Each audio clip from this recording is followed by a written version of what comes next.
আজ দুপুরে বানাচ্ছি সবার প্রিয় গরম গরম ডিমের ঝোল, একদম সাধারণ কিছু মশলা দিয়ে কিভাবে এত স্বাদ আনা যায় সেটাই আজ আমি আপনাদের সাথে দেখাবো। আপনাদের সিদ্ধ করবো ডিম আলু, একটু লবণ দিয়ে দিলাম।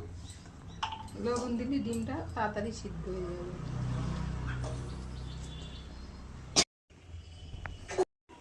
এতে আছে টমেটো, পেঁয়াজ, আদা, রসুন, শুকনো লঙ্কা, জিরে আর গরম মশলা। এগুলো ডিমগুলো সিদ্ধ হয়েছে।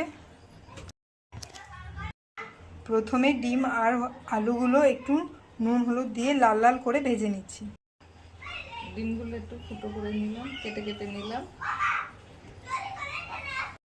লবণ হলুদ একটু তেলের মধ্যে দিয়ে দেবো, লবণ হলুদ দিয়ে ভাজা হয়ে গেছে। এবার তুলে নেবো, নিয়ে আলুগুলো ভেজে নেবো। ডিম আলু কিন্তু আমি সিদ্ধ করে নিয়েছিলাম। দিলাম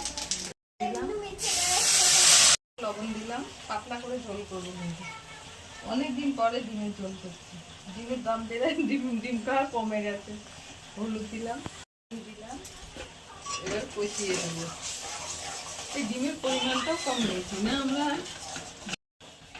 হয়ে গেছে মশলাটা। এদিকে গরম জল করে রেখেছিলাম, দিয়ে দেবো।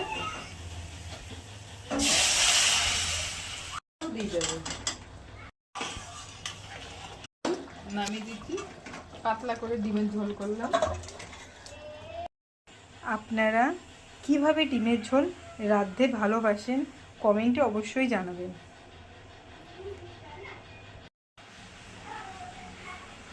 আজকের ডিমের ঝোল কমপ্লিট।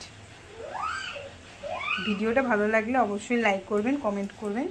আর আপনারা কিভাবে রাঁধতে ভালোবাসেন অবশ্যই আমাকে কমেন্টে জানাবেন। ধন্যবাদ।